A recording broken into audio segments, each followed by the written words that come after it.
यस्यावोत्पत्तजनार्तिकं विदित्वम् अन्येषु अविचार्यतोर्णं स्तम्भेवतारस्तम्भं लक्ष्मीनृसिंहं शरणं प्रपद्ये नित्यमच्युत पदाम्बुजयुग्मरूपव्यामोगतस्तैतराणि तदायमेने अस्मद्गुरोर्भगवतोऽस्यदैकसिन्धोः रामानुजस्य चरणौ शरणं प्रपद्ये श्रीमान् वेङ्कटनाथार्य कवितार्किकेसरी वेदान्ताचार्यो मे सन्निधत्तां सदा हृदि प्रपद्ये निरवद्यानां निषद्यां गुणसम्पदां शरणं भवगीतानां सर्वोपनीश्वरं श्रीरङ्गेशेन्द्रना कर्मया असौ स्यादिप्रेक्षितं यादश्रीनरसिंहकार्य मुनिपादाम्बुजेन्द्रदीक्षात्रयादिभिः शुभोनैः भान्तं पुराग्रेसरं श्रीमद्रङ्गजटारियोनिवृत्तिं श्रेयोनिधिं संशये श्रीमच्छ्रीरङ्गपुत्रीश्वरशतरिपुनाथमुनीन्द्रेण कृतं यस्तात्मानं मे नरकरिशरचित् योगिनेतप्रसादात् प्राज्ञ श्रीरङ्गकारिप्रभुः यतिपतेः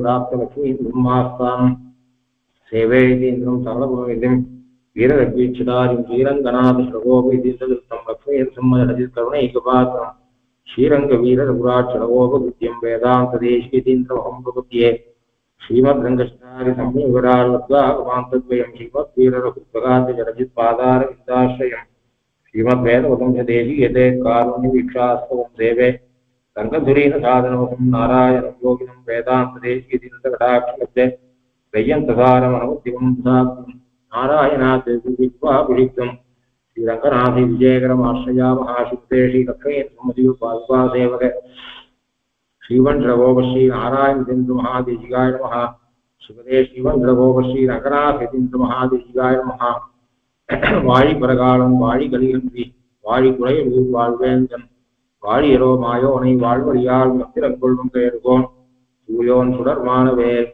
இந்த கலியன் ஒளிமாலை அனுபவத்தில் ஆரம்பத்தில் கலியனோட பெருமையை பார்த்தோம், கலியனுடைய கனியன்களுடைய அர்த்தத்தை பார்த்தோம், அப்புறம் கலியனுக்கு இருக்கக்கூடிய திருநாமங்களுடைய அர்த்தங்களை தான் பார்த்தோம், அப்புறம் கலியனும் சுவாமி தேசிகனும்னு பார்த்தோம், கலியனும் கவிதார்த்தி செல்வம்னு, அப்புறம் கலியனும் கம்பனும்னு பார்த்தோம். இப்போ இனிமேல் அவருடைய கிரந்தங்களை அனுபவிக்க ஆரம்பிக்கலாம். இப்போ சுவாமி தேசிகனுக்கும் தான் கம்பனுக்கும், அதாவது கலியனுக்கும் இருக்கக்கூடிய இதுவே நிறைய விஷயங்கள் இன்னும் அந்தந்த இடத்துல வரும், அப்போ பார்க்கலாம். இன்னும் கம்பராமாயணத்து விஷயங்களும் கூட பல விஷயங்கள் அப்பப்போ நாம அவருடைய கிரந்தங்களை அனுபவிக்கும் போதே கூட அனுபவிக்க ஆரம்பிக்கலாம். இனி கலியனுடைய கிரந்தங்களை ஒவ்வொன்றா, சின்ன கிரந்தங்களை பூர்ணமா அனுபவிக்கலாம், பெரிய கிரந்தங்கள்லாம் பூர்ணமா ஒவ்வொரு பாசமா அனுபவிக்க முடியாது. இப்போ திருவள்ளுவத்திருக்க மடல் அதெல்லாம் பூர்ணமாவே அனுபவிச்சுக்கலாம். பெரிய திருமொழி மட்டும் ஒவ்வொரு 10 பாசனத்தோட சாரமா அது மாதிரி அனுபவிக்கலாம். அதுல சுவாமி தேசிகன் காத்த ரீதியில அறிவுதலும் பெரிய திருமொழி தப்பாமல் 1084 பாட்டும் உரியதொரு தாண்டகம் 4-5 6-5 புலானிடும் தாண்டகம் 7 கூற்றிருக்கை ஒன்றும் சிறிய மடல் பாட்டு 38 சீர்பெரிய மடல்தனில் பாட்டு 78 இறையவனே கார்த்திகையில் கார்த்திகையினால் எழுகுறையல் வருகலியா இறங்கு நீயே என்று சுவாமி சாட்சியார். அந்த ஆர்டர்ல நாம அவர் சுவாமி பிரபந்த சாரத்துல என்ன கிரமத்தை சாட்சியாரோ அந்த கிரமத்துல கலியனுடைய ஸ்ரீசுக்தியை அனுபவிக்க வேண்டாம், அது வேற விதமாக அனுபவிக்கலாம். அதாவது சம்ஸ்கிருதத்துல சூச்சி கட்டாக நியாயகான்னு ஒரு நியாயம், அதாவது மெட்டல் ஒர்க் பண்ணக்கூடியவன் கருமான்னு சொல்றோமே, அவனிடத்துல ஒருத்தர் போறா, முதல்ல வானா பண்ணித்தர சொல்றா, அவன் வானா பண்ணிட்டு இருக்கான், பண்ண ஆரம்பிச்சிருக்கான், இன்னும் ஒரு 2 மணி நேரம் 3 மணி நேரம் ஆகும் அந்த வானா பண்ணி முடிக்கும். நடுவில் இன்னொருத்தன் வரான், வந்து எனக்கு சூச்சி, அதாவது இது ஊசி பண்ணி கொடு அப்படின்னு சொல்றான். அவன் என்ன பண்ணுவான், அந்த கருமா வானா பண்றதை நிறுத்திட்டு ஊசியை பண்ணி கொடுத்துட்டு அப்புறம் தான் மறுபடியும் வானாவை தொடருவான். இல்லைன்னா இந்த 2 மணி நேரம் அவனை இங்க உட்காந்து வைக்கணும், இன்னொன்னு 2 வருஷம் பெண்டிங் இருக்கும். இப்போ சின்ன காரியங்களை முதல்ல முடிச்சிடணும், அப்ப சின்ன சின்ன காரியத்தை முதல்ல முடிச்சிடணும் அப்படின்னு சொல்ற வழக்கம் உண்டு. அது மாதிரியாக கிரந்தம் மகிமையில குறைஞ்சது இல்லை, அளவுல சின்னதாக இருந்தாலும் அப்ப அந்த சூச்சி கடாக நியாயத்தாலே, அதாவது சிறிய விஷயங்களை முதல்ல முடிச்சிடணும், அப்புறம் பெரிய விஷயத்துக்கு போகணும். அதனால 2 லாபம். அந்த இல்லைன்னா அப்படின்னா அந்த 2 மணி நேரம் இந்த ஊசி பண்ண வந்தவன் அங்கேயே உட்காந்துருப்பான், அவன் மம்பளப்பு ஆரம்பிப்பான், அவன் வேலையை கொடுப்பான். இவனுக்கு 2 ஒர்க் பெண்டிங்ன்ற எண்ணம் இருக்கும். இது 5 நிமிஷத்துல ஒரு ஊசி பண்ணி கொடுத்துடலாம், அதுக்காக 2 மணி நாழி வானா வரை அவனையும் உட்காந்து வைப்பான், அவன் நாழியும் வேஸ்ட் ஆகாது. அந்த மாதிரி அப்படி இந்த இடத்துல அப்படி இல்லைன்னு சொன்னா கூட பொதுவாக சின்ன கிரந்தங்கள்ல சீக்கிரமாக முடிச்சுக்கலாம்னு ஒண்ணு. ஆனா கிரந்தத்துடைய அமைப்புல சின்னது சொல்றத தவிர அர்த்த புஷ்டியில சின்னது இல்லை. ஆகாரா ஹ்ரஸ்வஹா கீர்த்திஷ மகதி. சுவாமி தேசிகனை பத்தி சொல்லும்போது பாஷ்யக்காரர் ஆஜானுபாகுவா, பெரிய உயர்ந்த திருமேனி, அப்படி இருக்க சுவாமி தேசிகன் அழகா இருந்தாலும் குள்ளம்னு தெரியுது.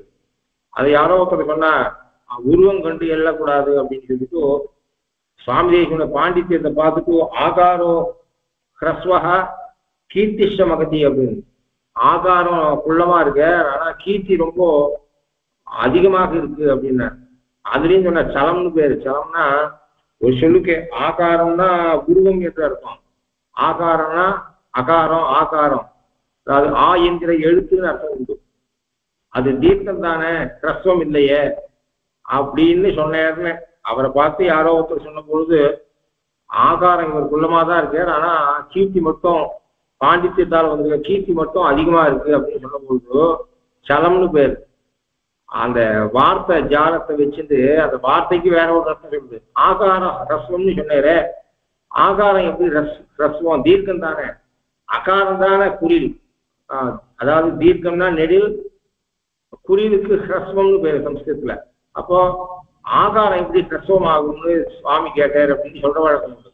அது மாதிரி கிரந்தம் பார்வைக்கு சின்னதா இருக்கு, 50 லைன்ல அமைஞ்சிருக்கு அப்படின்னு சொன்னாலும் பெருமை அளவு கிடந்ததாகத்தான் இருக்கு இதுக்கும் கூட. ஆனாலும் இது இருக்கிற கிரந்தத்துக்குள்ள சின்ன கிரந்தம், ஒரே பாசுரம். அதனால நான் இந்த 46 அடிகள்ல அமைந்த ஒரே பாசுரம் இது. அதனால இதை முதல்ல முடிச்சிடலாம் அப்படின்னு. தமிழ்ல பாசுரங்கள் 5 4ன்னு சொல்றா, 4 வகைன்னு சொல்றா, 5 வகைன்னு சொல்றா. வெண்பா, கலிப்பா, வஞ்சிப்பா, ஆசிரியப்பா அப்படின்னு. மறுப்பான்னு ஒண்ணு சொல்றா, இருக்கட்டும். பிரசித்தமா 4 பாக்கள்.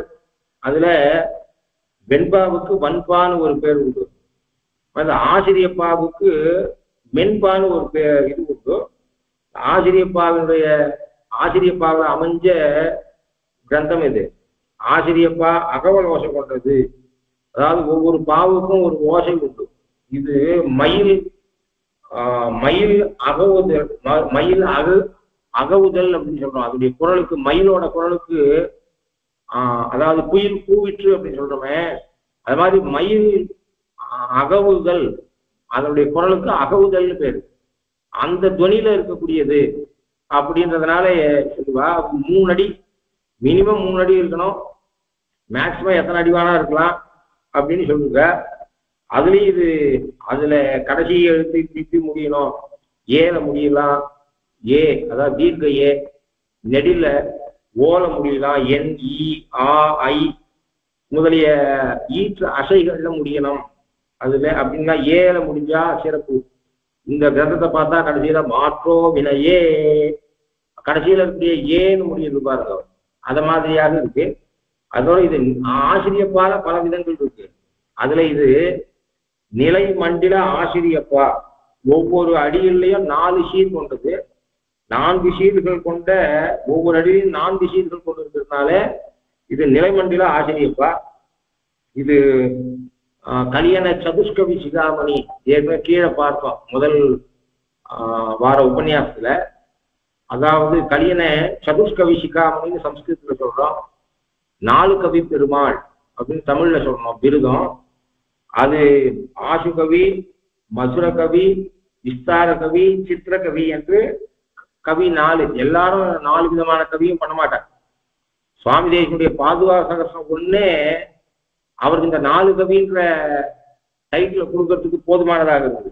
பாதுகா சகஸ்ரத்துல ஒரு யாமத்துல, ஒரு ராத்திரியில ஒரு யாமத்துல பண்ணேன்றது ஒண்ணு, ஒரு மரக்கட்டை பாதுகை பாதரட்ச, அதை பத்தி சுவாமி தேசிகனுக்கு முன்னாடி எத்தனை பேர் எத்தனை கிரந்தம் எழுதிருக்காலும் அதை மொத்தம் சேர்த்தா கூட ஒரு 10 பாட்டு வராது, 10 ஸ்லோகம் வராது பாதுகையை பத்தி.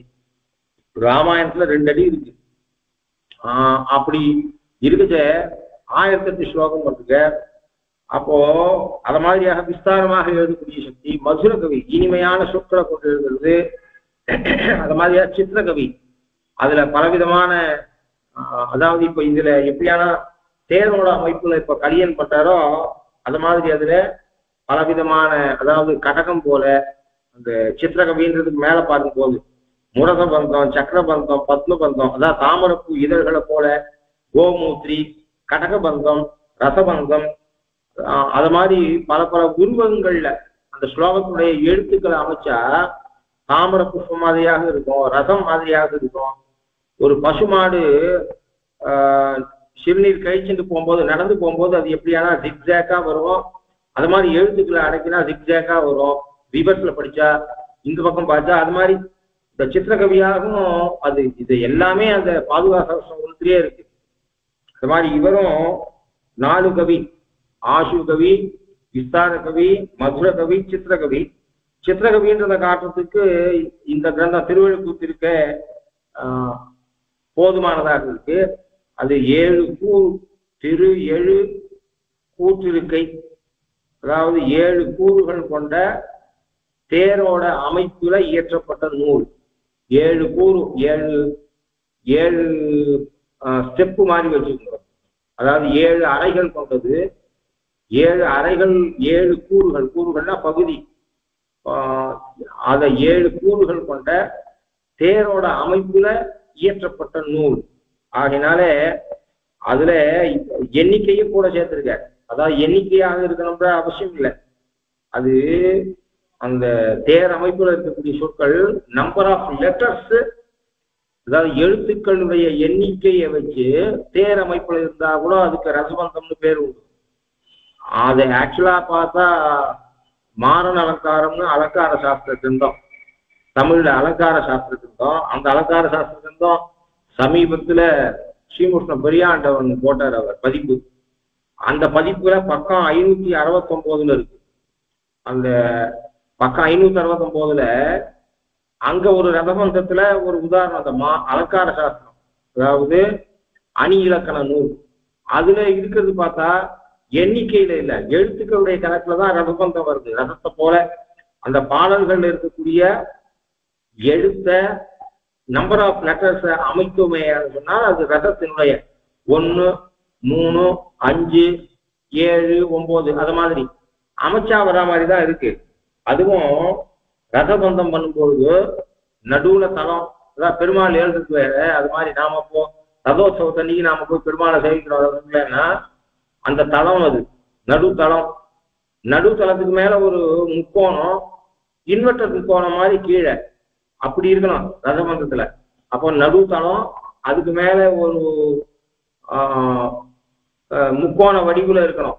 அதாவது இந்த அமைப்பு, எழுத்துக்குடைய அமைப்பு. அது மாதிரி கீழே அந்த மாரண அலங்காரம் என்று சொல்லக்கூடிய அலங்கார சாஸ்திர கிரந்தத்துல அந்த மேல் முக்கோணம், கீழே இன்வெர்டட் முக்கோணம் மாதிரி இருக்க, கவுக்கப்பட்ட முக்கோணம் மாதிரி இருக்க.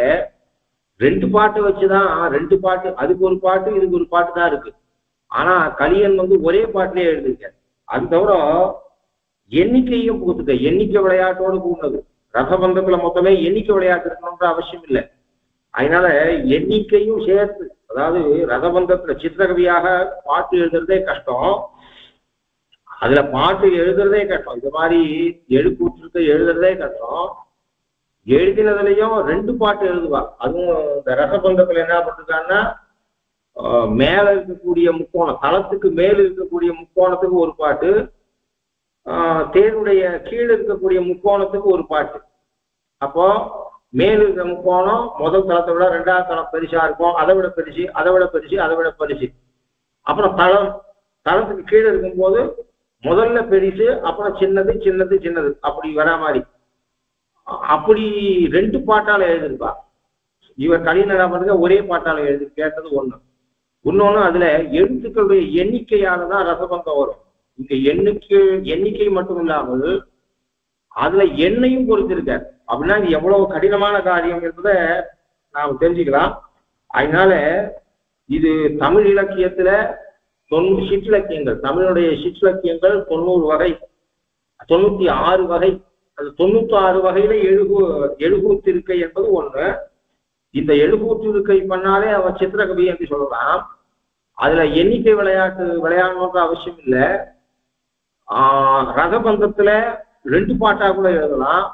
ஆனா இவராகவே என்ன பண்ற, ஒரே பாட்டுல ரசபந்தமும் 2 பாட்டு இல்லாமல் எழுத்துக்கள் கணக்கு வச்சுக்காம அதுலயே எண்ணிக்கையும் கொடுத்து 1 1 2 1 1 2 3 2 1 1 2 3 4 3 2 1 1 2 3 4 5 4 3 2 1 1 2 3 4 5 6 5 4 3 2 1 1 2 3 4 5 6 7 6 5 4 3 2 1. இது முக்கோணம். இந்த முக்கோணம் இன்வெர்டர் ஆனா எப்படி ஆகும்? 1 2 3 4 5 6 7 6 5 4 3 2 1. அத மாதிரி அப்படியே ரிவர்ஸ்ல இப்படி அமைச்சிருக்கிறது. அதனால அதுல இது மாதிரி சைவ சித்தாந்தத்துல இவர் அமைச்சிருக்கார், நாவு தரதுல ஞான சம்பந்தரும் எழுக்கூத்திருக்க பண்ணிருக்க. ஆனா அதுல கூட பண்ணணும், ஒண்ணு பார்க்கணும். ஞான சம்பந்தர் எழுக்கூத்திருக்க எழுதியிருக்கார். அப்பர் என்பவர் தாண்டகம் எழுதியிருக்கார், தாண்டக பாட்டு எழுதியிருக்கார். இவரும் குறுந்தாண்டகம் நெடுந்தாண்டகம் பண்ணிருக்காரு. அவள் முக்கியமானவா அப்பர், சுந்தரர், மாணிக்க வாசகர். அவ பண்ண காரியத்தை மொத்தத்தையும் இவரே பண்ணிருக்கார். யாரு? கலியனே பண்ணிருக்கார். சைவத்துல 3 பேர் பண்ண காரியத்தை நமக்கு திருமங்கை ஆழ்வார் ஒத்தரே பண்ணிருக்கார். அப்போ அதுவும் ஒரு பெருமை. அதனால ஞான சம்பந்தர் எழுப்புத்திருக்க பண்ணுங்க, ஏறப்படிய கல்யாண மாதிரியே பண்ணிருக்க. அவர் சீர்காழியில் இருக்கக்கூடிய சிவபெருமானை குறிச்சு எழுகூத்திருக்க பண்ணுங்க.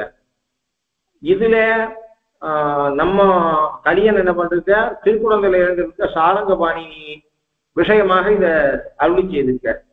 இது எழுதுறது ஒன்றும் கவிகளுக்கு கஷ்டம். கவி ரொம்ப திறமையான கவியாக இருக்கிற பட்சத்தில்தான் இதை எழுத முடியும். சாதாரண கவிக்கெல்லாம் இது எழுத முடியாது. இதை ஏன் தெரிஞ்சுக்கலாம் அப்படின்னு சொன்னா, இந்த சித்திரகவியா இருக்க சித்திரகவிக்கு இன்னொரு மிரைக்கவி என்று பெயர். மிரைக்கவினா மிகவும் உயர்ந்து செய்ய வேண்டிய கவி என்று பெயர். சித்திரகவி அப்படின்னு சொன்னா கவிங்கிற சொல்லு பாடலையும் சொல்லும், கவி என்கிற சொல்லு பாடல் எழுதுபவனையும் சொல்லும், கவிஞனையும் சொல்லும். இந்த இடத்துல இந்த சித்திரகவி, சித்திரம்ன்ற சப்தம் இருக்கு. அந்த சித்திரம்ன்ற சப்தத்துக்கு ஓவியம் என்று ஒரு பொருள், சித்திரம் என்கிற சொல்லுக்கு அதிசயம் என்று ஒரு பொருள், சித்திரம் என்கிற சொல்லுக்கு அழகு என்று ஒரு பொருள். இந்த சித்திரகவி என்கிற சொல்லுல இருக்கக்கூடிய சித்திரம் என்கிற சொல்லுக்கு இந்த 3 பொருளும் கொள்ளலாம். அதாவது ஓவியத்தை போல இருக்கக்கூடிய பாடல், அதாவது இந்த பாடலை கொண்டு ஒரு ஓவியம் அமைக்கலாம் என்பதனாலே இது சித்திரகவி. அல்லது சித்திரம் என்கிற சொல்லுக்கோ கிமத்திர சித்திரம்னா இதுல என்ன அதிசயம் இருக்கு அப்படின்னு அர்த்தம். சித்திரம் என்கிற சொல்லுக்கு சித்திரம் சம்ஸ்கிருத சப்தம், சித்திரம்னு தமிழ்ல எழுதுறோம். அப்போ சித்திரம் என்கிற சொல்லுக்கு ஓவியம் என்கிற ஒரு பொருள், சித்திரம் என்கிற சொல்லுக்கு அழகு என்று ஒரு பொருள், சித்திரம் என்கிற சொல்லுக்கு அதிசயம் என்று ஒரு பொருள். இந்த 3 பொருளும் பொருந்தது. இந்த பாசுரமும் அழகான பாசுரம், இந்த சித்திரகவியில அமைக்கப்பட்ட பாசுரமும் அழகாக இருக்கும், செவிக்கு இனிமையை கொடுக்கக்கூடியதாக இருக்கும். ஒரு ஓவிய வரம், ஒரு முறம் மாதிரியாகவோ ஒரு கடகம் மாதிரியாகவோ ஒரு தாமரை புஷ்பத்தை போன்ற அமைப்பிலேயோ அத மாதிரியாக பலவிதமான உருவம் சித்திரத்தை கொண்டதாகவும் இருக்கும், அதிசயமாகவும் இருக்கும். இது இந்த அளவுக்கு பாட்டு எழுதுற சக்தி அவனுக்கு எப்படி வந்தது, இந்த கவிஞனுக்கு எப்படி இருக்கும் வந்தது மூக்கு மேல விரல வச்சு யோசிக்கும்படியாக இருக்கும். அப்படிப்பட்ட கவி. அதனாலதான் இதுக்கு மிரைக்கவி, மிரைனா வல்லினரகரம் பெரியரா, மிரைக்கவி என்று கூட பெயர் வரும். மிரைக்கவி என்று சொன்னா, மிரைக்கல் என்று சொன்னா கடினப்பட்டு செய்ய வேண்டிய செயலுக்கு. அதுவும் இந்த பாடலானது மிகவும் பரிசிரமப்பட்டு எழுதப்பட வேண்டிய பாடல் என்று ஆகிறது. ஆனா ஆழ்வார் விஷயத்துல அது மயர்வர மதம் அருளப்பட்டவர் ஆழ்வார், பகவத் அனுகிரகத்தால எழுதினார்ன்றது ஒண்ணு. ஆனா பொதுவாக இப்படிப்பட்ட பாடல் எழுதுவது என்பது ரொம்ப ரேர் தான். சம்பிரதாயத்துல பார்க்கணும் அப்படின்னு சொன்னா சம்ஸ்கிருதத்துல இது அதிகம், தமிழ்ல ரொம்ப குறைவுதான். சம்ஸ்கிருதத்துல பொதுவாக சம்ஸ்கிருத லிட்ரேச்சர்ல இலக்கியங்கள்ல சிசுகால வதத்துல இப்படிப்பட்ட பாடல் இருக்கு. அது மாதிரி பிரதாபருத்ரியத்துல இப்படிப்பட்ட பாடல்கள் இருக்கு. சம்பிரதாயத்துலன்னு இருக்குண்டா ஆச்சாரியால சுவாமி தேசிகன் வேங்கடாத்ரி, அதாவது அரசாணிப்பாலை வேங்கடாத்ரி விஸ்வநாத சம்பு சாச்சியார அவர் இப்படி சித்திரகவியாக இருந்திருக்கார்.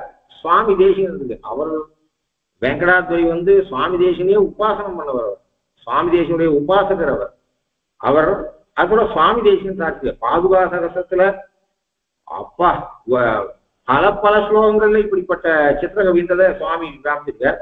ஆச்சாரியால எவ்வளோ கவிகளா பெரிய பெரிய கவிகளா இருந்தும் கூட இவா ரெண்டு பேர் தான் நம்ம ஸ்ரீ வைஷ்ணவ சம்பிரதாயத்தை சேர்ந்தவாள்ல வெங்கடாத்வரியும் சுவாமி தேசிகனும் இப்படிப்பட்ட சித்திரகவியை பண்ணியிருக்கா.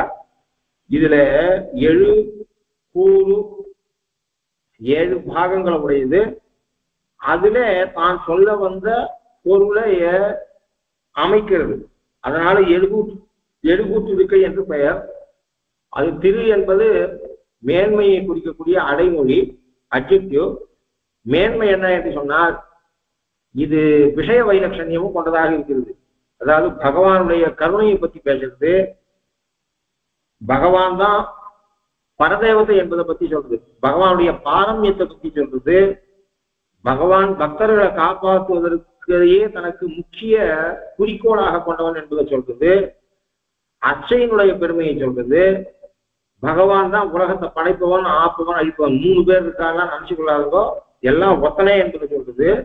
இப்படி பலவிதமான சுருக்கமாக குழந்தை அப்புறம் எவ்வளோ லிட்ரேச்சர் வாசிச்சாலும் ஆரம்பத்துல அரஞ்சை விரும்பு 6 வதிசனம் அப்படின்னு சொல்ற மாதிரியாக ஒரு ஸ்ரீ வைஷ்ணவ சம்பிரதாயத்துல விஷ்ணுவே பரதேவதை, அவனுக்கு இருக்கக்கூடிய ரூபங்களுக்குள்ள அச்சை மிகவும் உயர்ந்தது, அவன் பக்தர்களை கைவிடாம காப்பாற்றக்கூடியவன் முதலிய முக்கியமான விஷயங்களை சின்ன சின்ன வரிகளாலே அமைத்து இருப்பதனாலே, இது மேன்மை கொண்ட நூலாக இருப்பதனாலே மேன்மையை கூறக்கூடிய அடைமொழியையும் சேர்த்து இதுக்கு திரு எழுக்கூற்றிருக்கை என்று பெயர் வந்தது.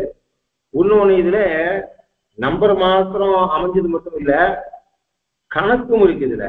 அதாவது தமிழறிவு, இன்னொன்னு ஆழ்வார் மயவர மதம் அருள பெற்றோர் என்பது ஒரு விஷயம். அந்த மொழியும் இப்ப இங்கிலீஷ்னா ஆக்சுவலி லாங்குவேஜே கிடையாது. இந்த இங்கிலீஷ் ஒண்ணு எப்படியான இங்கிலீஷ் மொழி பேசத்தால சொல்லல, அதுக்கு என்ன சக்தி இருக்கோ அந்த சக்தி அளவுக்கு பயன்படுத்தலாம். ஆபீஸ்ல மெயில் அனுப்புறதுக்கு, ஒருத்தரோட பேசிக்கிறதுக்கு, வெளிநாட்டோட பேசிக்கிறதுக்கு அது பாஷை. அது ஆத்மாவை கடத்துறதுக்கு அந்த பாஷைக்கும் ஒரு சம்பந்தமும் இல்லை. எதுக்கு சொல்றேன் அப்படின்னு சொன்னா, இதே மாதிரியான கவியானது எல்லா பாஷையிலும் எழுத முடியாது. அந்த பாஷை செம்மொழியாக இருந்தா தான் எழுத முடியும். எல்லா பாஷைகள்லையும் இதை எழுத முடியாது. அந்த பாஷைக்கு அந்த பிளெக்சிபிலிட்டி இருக்கணும், அந்த அதாவது சொற்செறிவு இருக்கணும். பாஷைக்கு சொற்செறிவு இருக்கணும், பாஷைக்கு பொருட்செறிவு இருக்க வேண்டும், பாஷை அந்த அளவு பிளெக்சிபிளாகவும் இருக்கணும். அதனால செம்மொழி இல்லாத ஒரு பாஷையில இப்படி சித்திரகவியானது எழுதுவது கடினம். எப்போ தமிழ்லையும் சம்ஸ்கிருதத்திலையும் இப்படிப்பட்ட கவிகள் இருக்கு என்று நாம பார்க்கிறோமோ, அதுவே இந்த 2 மொழியும் செம்மொழி என்பதை காட்டுது. இன்னொருத்தர் சர்டிஃபை பண்ண வேண்டிய அவசியமே இல்லை.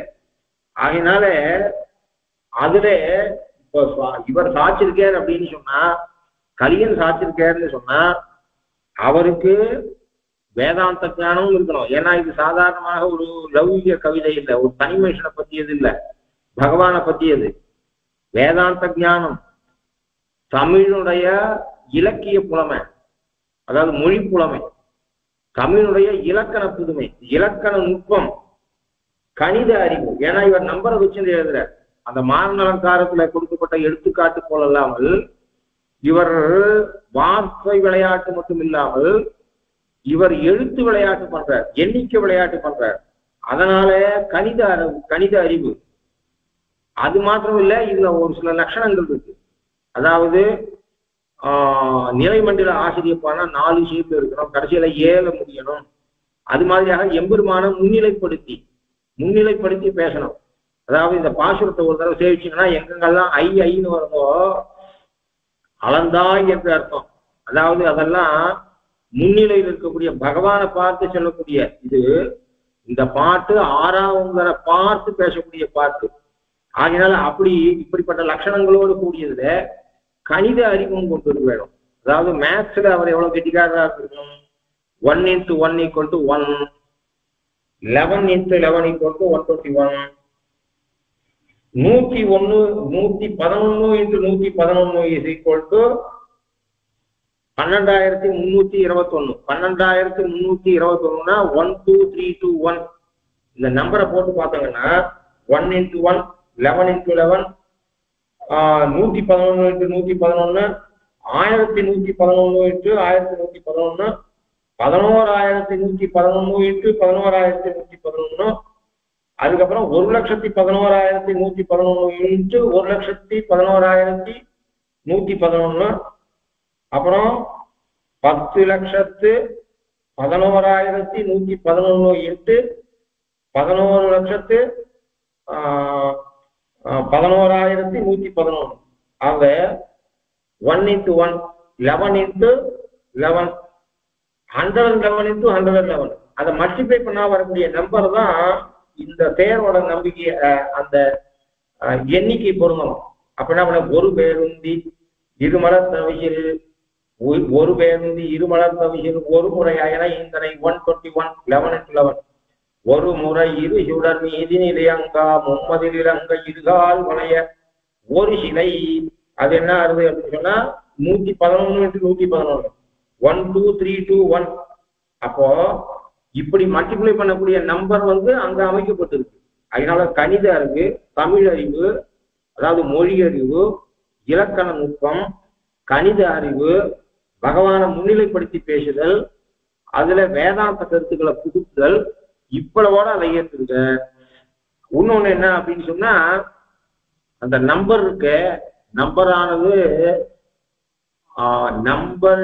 நம்பரை நினைவுபடுத்தலாம். அது நம்பரை பிரிக்கக்கூடிய சொல்லாகவும் இருக்கலாம், அல்லது ஒரு பொது சொல்லாக இருந்து அது நம்பரை நமக்கு நினைவுபடுத்தக்கூடியதாக இருக்கலாம். அதாவது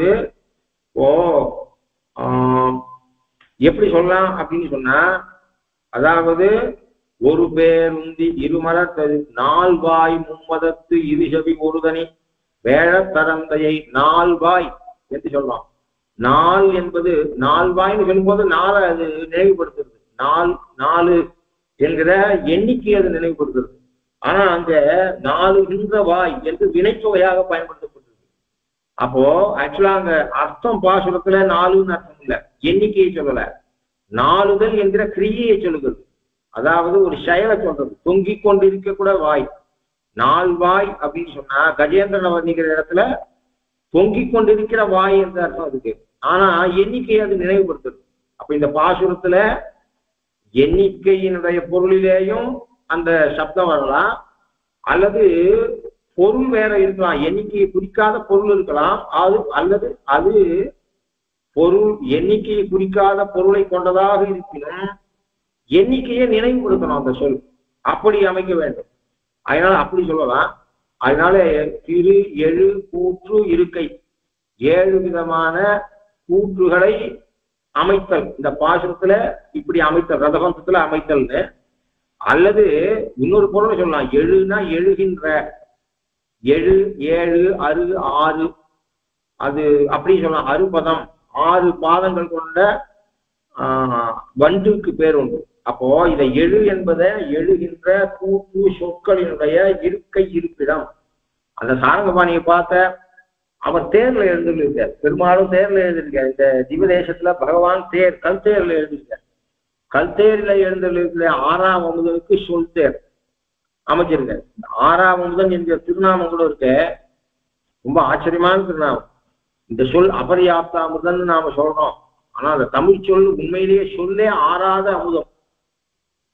அது சுவாமி தேசன் அதை எடுத்து பயன்படுத்த. ஆழ்வார்கள் எந்த நல்ல அழகிய சொல்லு சுவாமி தேசன் தான் அதை எடுத்து ஆறாத அருளமுகம் பொதிந்த கோயில் என்று ஸ்ரீரங்கத்தை சொல்லும் போது சுவாமி பயன்படுத்துறார். 3 ஆழ்வார்கள் இந்த 6ஆம் அமுதன் என்கிற சொல்ல பயன்படுத்திருக்கார். அது எல்லாமே ஒன்னும் 6ஆம் அமுதே அடியவர்கள் நின்பால் என்பாயன்னு திருக்குழந்த பெருமாள் 6ஆம் அமுதன்னு சுவாமி நம்மாழ்வார் மங்களாசாசனம் பண்ணுவேன். பொதுவாகவே பகவானையே ஆறாவது எனக்கு ஆறா முனியே நான் மகனே முக்கண்ணப்பால எனக்கு ஆறா அமுதானாயே என்று அந்த இடத்துல ஒரு பெருமாளை குறிச்சு சொல்ல. பொதுவா பெருமாளை குறிச்சு சொல்றதோட அங்க திவிதேச பெருமாளை குறிச்சு சொல்லல. எனக்கு ஆறா அமுதமாய் 2 இடத்துல ஆறா அமுதம் என்ற சப்தம் கடைசி தசகத்துல நம்மாழ்வாரால் பயன்படுத்திருக்கு. ஆறா அமுதனை பாடி பர என்னாதன் தேவிக்கு பெரியாழ்வார் பாசுரத்துல ராமன ஆறா அமுதன் என்று சொல்லியிருக்கார். கலியன் திருவள்ள குலத்து பெருமாள் திருவள்ள குலத்துள் ஆறாவமுதே என்று திருவள்ள குலத்துல இருக்கக்கூடிய எம்பெருமான ஆறாவமுதேன்னு கூப்பிடுறார். ஆறாவமுதமங்கெய்தி மடல்ல ஆறா அமுதமங்கெய்தி அதில் நின்றும் ஆறா ஒளிவதும் உண்டு. அதாவது பிரம்மானுபவம் மோட்சத்துக்கு போனாவுக்கு கிடைக்கக்கூடிய பிரம்மானுபவத்தையும் கலியன் ஆறா அமுதம் என்று சொல்றார். அப்போ 3 ஆழ்வார்கள் இந்த ஆறா அமுதம் என்ற சப்தத்தை பயன்படுத்திருக்காரு. இந்த சப்தம் ரொம்ப உயர்ந்தது அப்படின்னவேதான் கம்பனை இதை எடுத்து பயன்படுத்துறான். கம்பன் எங்க பயன்படுத்துறான் அப்படின்னா ஆழ்வார்கள்ல ரொம்ப உயர்ந்த சப்தமாக ஆழ்வார் எந்த ஆழ்வார் அதை பயன்படுத்தினாலும் அதை கம்பன் தன் பாட்டுல பயன்படுத்துவான். ராமன ஆறாவமுதன் என்று ராவணனுடைய ஆம்பியார், அதாவது ராவணன் மாண்ட பிற்பாடு மண்டோதரி பகவானை துதி பண்ற இடத்துல ஆறாவமுதேன்னு கூப்பிடும்படியாக பாட்டை வச்சான். ஆனா அந்த ஆழ்வாருடைய சப்தத்தை பயன்படுத்தணும். ஏன்னா அவன் உண்மையிலேயே பகவானை சங்கச்சக்கரத்தை கதாதரனா ராமனை பார்த்தவள். அவள் வாயாக ஆழ்வார் வாக்குல சொல்ல அவன் கொண்டு போய் மண்டோதரி வாக்குல வச்சான். அப்படிப்பட்ட பெருமாள் அவர் இந்த தாயார கல்யாணம் பண்ணிக்கிறதுக்கு தேர்ல வந்தார். பகவான் தேர்ல இருக்கிறார். கல் தேரோட இன்னைக்கு பக்தாளுக்கு கல் தேரோட அவர் சேவை சாதிக்கிறார். அந்த கல்தேர் அமுதனுக்கு சொல் தேர் அமைக்கணும் என்பதற்காக ஞான சம்பந்தர் சீர்காழியில் இருக்கக்கூடிய சிவனுக்கு அமைச்சார். இவர் 6ஆவதுக்கு அமைச்சார். ஆனா இந்த 6ஆவதுக்கு என்ன உயர்ந்தன்னு சொன்னால் இவன் தேர்லயே தான் எழுந்துள்ளிருக்கான் பகவான். இந்த பகவானே தேர்ல எழுந்துள்ளிருக்கான். அப்போ கல்தேரிலே எழுந்துள்ளிருக்கிற 6ஆவதுக்கு சொல் தேர் ஆகிற 6ஆவதத்தை படைச்சாரு. அதனால அமுதனுக்கு இன்னொரு பெருமை என்ன அப்படின்னு சொன்னா மற்ற ஊர் பெருமாளுக்கு எல்லாம் மரத்தேர் தான். பிரம்மோத்சவம் தான் மரத்தேரே 2-3 தேர் இருக்கும். ஒரு சில பெரிய கோவில்கள்லாம் பல தேர்கள் உண்டு. ஒரு பெருமாளுக்கே பல தேர்கள் உண்டு. சின்ன தேர் பெரிய தேரா இருக்கும். அது அப்படி இல்லை. ஒட்டுமொத்தத்தில் தான் ரதோத்சவத்தன்னைக்கு ஏதோ ஒரு மரத்தால பண்ணப்பட்ட தேர்ல இப்ப பணம் இருக்கு வெள்ளியில பண்றா அதெல்லாம் இருக்கட்டும். ஏதோ ஒரு உலோகத்தாலேயோ மரத்தாலேயோ பண்ணப்பட்ட தேர் மட்டும்தான். 6ஆவதுக்கு மட்டும் 3 தேர்னா மற்ற விதேசங்கள்லாம் ரதோத்சவத்துல பயன்படுத்தக்கூடிய தேர்ல வேண்டிருக்கான். பெருமாளே ரசத்துல எழுந்துள்ளிருக்கான். 3ஆவது சொல் தேர். அப்ப கல் தேர், சொல் தேர், மரத்தேர், இந்த 3 தேரை கொண்ட பெருமாள். அந்த பெருமையை இவர் இந்த கவிதை பாடினதுனால அந்த பெருமையும் அவருக்கு வந்தது. அதுக்கு மேல இந்த எண்ணிக்கை விளையாட்டு என்பது திருமழிசை ஆழ்வாருக்கும் கலியனுக்கும் கை வந்தது. திருச்சந்த விருத்தத்துல பாசுரங்கள்லாம் அந்த மாதிரி பாசுரங்கள்லாம் எழுதுறதும் கஷ்டம். திருமழிசை ஆழ்வார் எழுதின பாசுரத்துக்கு அர்த்தத்தை எப்படி கண்டுபிடிச்சா பெரியவா உரையாசிரியர்கள் என்பதும், அதாவது நம்மாலதான் அந்த பாட்டை மனப்பாடம் பண்ணிட்டு விட்டுப்போம். இது ஆறுமா இது எந்த ஆறை சொல்ற, அது எப்படி சொல்ற, ஒரு பாட்டுல பொருந்தாத ஏதோ ரேண்டமா ஒரு 6 சொல்ல முடியாது, ரேண்டமா ஒரு 5 சொல்ல முடியாது.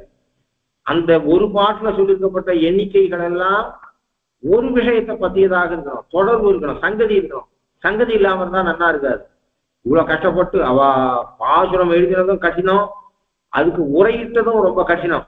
அப்படி இருந்துச்சா இந்த ஆழ்வாரும் திருமழிசை ஆழ்வாரும் கலியனும் இந்த எண்ணிக்கை விளையாட்டு சுவாமி தேசிகன் இதை பண்றது. சுவாமி தேசிகத்தை பின்பு பார்க்கிறோம்.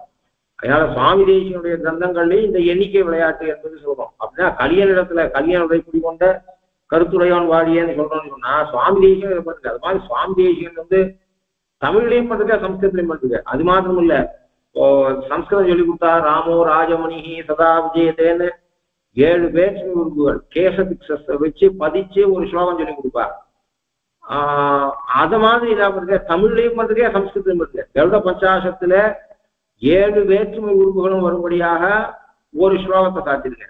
தமிழ்லையும் மும்மணி கோவிலை இப்ப கடைசியா இருக்க பெற்ற நீயே மற்றுள்ளவெல்லாம் பெறுவது நின்னை உருவது கொள்வார் இருந்தால் அன்றி அன்பால் நின் பொருட்டு நீ என் பொருட்டில்லை நின்னுரு நின்று மின்னுரு தோன்றும் இந்தனக்கு நிகழ் நின்னர் இறைவா நின்பாலன்றி அன்பாவியா வாரணமழைக்க வந்த காரணனே. இந்த 10 இந்த ஒரு பாசனத்துக்குள்ள 7 வேற்றுமை உருவுகளும் இருக்கு. கருட பஞ்சாசத்துல 7 வேற்றுமை உருவுகளோடு கூட சம்ஸ்கிருத ஸ்லோகம் இருக்கு. உலகத்துல எந்தெந்த கவிகள் பண்ணதெல்லாமோ சுவாமி பண்ருக்க அப்படின்னா அதை தமிழ்லையும் பண்ருக்க, சம்ஸ்கிருதத்திலையும் பண்ருக்க. இது மாதிரி இந்த வார்த்தை விளையாட்டு ஆழ்வார்கள்ல திருமணிசை ஆழ்வாரும் திருமங்கை ஆழ்வாரும் பண்ருக்கா. அது மாதிரி இந்த வார்த்தை விளையாட்டு சுவாமி தேசிய இடத்துலையும் இருக்கு, சம்ஸ்கிருதத்திலையும் இருக்கு. அதனால அப்படி பண்ருக்க. அதுல எண்ணிக்கை இருக்க இந்த திருவெழுக்கூற்றிருக்கையில மட்டுமே இல்லை. இந்த கலியன் இந்த எண்ணிக்கை விளையாட்ட திருவெழுக்கூற்றிக்கையில எண்ணிக்கை விளையாட்டு பொதுவா எண்ணிக்கை விளையாட்டோட பாட்டு எழுதுறது ரொம்ப கடினம். அதையும் இவர் திருவெழுக்கூற்றிருக்கையில பண்றது இன்னும் கடினம். ஏன்னா இந்த ரசபந்தத்துல அதை கொண்டு வந்து சேர்க்கிறோம். அந்த 1x1 11x11 111 இந்த நம்பரும் வந்து சேரணும். அதுல எண்ணிக்கை விளையாட்டும் பண்ணணுன்றது இன்னும் கடினமானது. எதுக்கு சொல்றேன்னா இவர் திருமொழியை பார்த்தோம் என்று சொன்னால் பாசுரங்கள்ல ஏது வரிசையில எண்ணிக்கை விளையாட்டு. அதாவது ஒரு பாட்டுல நம்பர்ஸ் மட்டும் பாட்டு எழுதுறதே கஷ்டம். ஒன்னும் கேட்டா திருமழிசை ஆழ்வார் எழுதின பாசுரத்துல இருக்க விட கலியனுடைய பாசுரங்கள் எழுத ஏன்னா 6 மாறு மாறு மாயோர் 5 5 5 மாய் 7 சீர் 2 3 7 மாறு 8 மாய் அப்படி சாய்ப்பார். 10 10 மாயோரோ 7 9 அப்படி சாய்ப்பார். 3 மூர்த்தி ஆகி 3 3 3 3 மாய் தோற்று ஜோதி 3 மாய் தொடக்கமில் விளக்கமாய் ஏன் ஊர்களந்தது எங்களோ எம்மீசனே. ஒரே நம்பர் இருக்கும் பாசத்துல, அது மாதிரி இருக்கும். அல்லது ரேண்டமா இருக்கும், பல நம்பர்ஸ் ரேண்டமா இருக்கும். ஏறு வரிசை இறங்கு வரிசையில ஏகமூர்த்தி 3 மூர்த்தி இருக்கும், ஒரு சில இடங்கள்ல இருக்கும். ஆனா இந்த கலியன் அளவுக்கு இருக்காது. ஏகமூர்த்தி 3 மூர்த்தி 4 மூர்த்தி நன்மை சேர் போகமூர்த்தி புண்ணியத்தின் மூர்த்தி என்னில் மூர்த்தியாய் நாகமூர்த்தி சயனமாய் நலங்கடல் கிடந்துமே ஆகமூர்த்தி ஆயவண்ணம். ஒரு பாசுரத்துல எண்ணிக்கை மட்டும் இல்லாம அத்தனை மூர்த்தி சப்தம் அப்படி பயன்படுத்துறது கடினம் தான். ஆனா அவரை விட கூட இவர் எங்கேயும் ரேண்டமா பயன்படுத்துறதே கிடையாது. அல்லது பெரியாழ்வாரும் பயன்படுத்துது. அதெல்லாம் ரொம்ப ஒரு சில பாசுரங்கள் 3 எழுத்ததனை 3 எழுத்ததனால் 3 எழுத்தாக்கி 3 எழுத்தை ஏற்று கொண்டிருப்பார் கிழக்கணன் உடைய எம் புருடோத்தமன் இருக்கை 3 அடியிலிருந்து 3 தோன்றி 3 3 உருவானான் சாச்சிருக்காரு. மற்ற ஆழ்வார்கள் பாசுரம் குறைவா சாச்சிருக்கா, அல்லது ஒரே நம்பரையே ரிப்பீட் பண்றா, அல்லது ரேண்டமா நம்பரை ரிப்பீட் பண்றா, அப்படி இருக்கா. ஆனா இவர்ல ரேண்டமாவும் நம்பர் இருக்காது.